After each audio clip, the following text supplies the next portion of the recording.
नमस्कार, times of Swaraj में आप सबों का स्वागत है। मैं हूं संतोष सिंह। आज हम टाइम्स ऑफ स्वराज में बात कर रहे हैं चिराग पासवान के बदले बदले रंग की।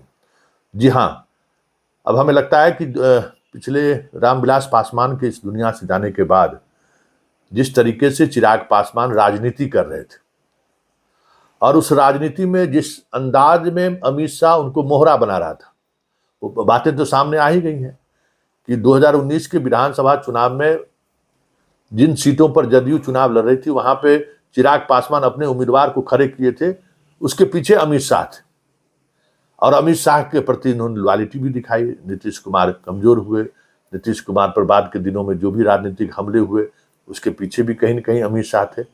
लेकिन अब चिराग को लगने लगा है कि अमित शाह इनका इस्तेमाल कर रहा है, क्योंकि मंत्री चाचा है, कितने दिन बिना मंत्री पर रहेंगे।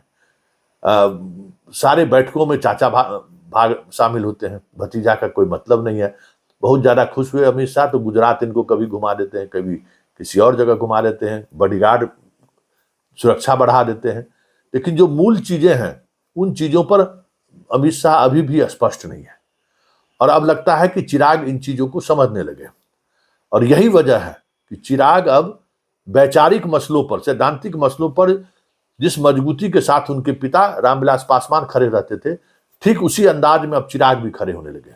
जरा देखिए, इन दिनों जो हिंदू राष्ट्र या कई तरह की चीजें जो चल रही है, संवैधानिक बातों को कि मान्यता को चुनौती देने वाली जिस तरीके से बातें चल रही हैं, जरा देखिए चिराग किस अंदाज में पहली बार बदले बदले से नजर आ रहे हैं। जरा आप भी सुनिए। देखिए, मैंने इस बात को कहा है कि ये आस्था से जुड़े हुए सवाल हैं। कौन क्या कहता है, नहीं कहता है, देश अंतोगत्वा संविधान के आधार पर ही चलेगा।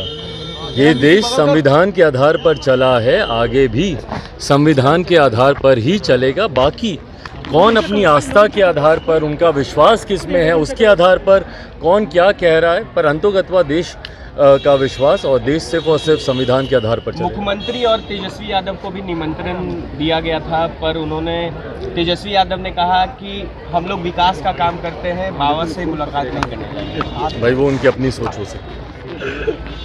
बीजेपी के तेज प्रताप यादव लगातार विरोध कर रहे थे, कह रहे थे एयरपोर्ट पर ही घेराव करेंगे, घुसने नहीं देंगे उन्हें, लेकिन अब वो चुप्पी साधे हुए हैं। अब वही बताएंगे कि क्यों वो शांत हो गए। तो आपने सुना, यही चिराग है जो हनुमान कहते थे अपने को और भाजपा को उस तमाम नैरेटिव के साथ खड़े रहते थे जिन नैरेटिव के साथ इनके पिता कभी खड़े नहीं रहे।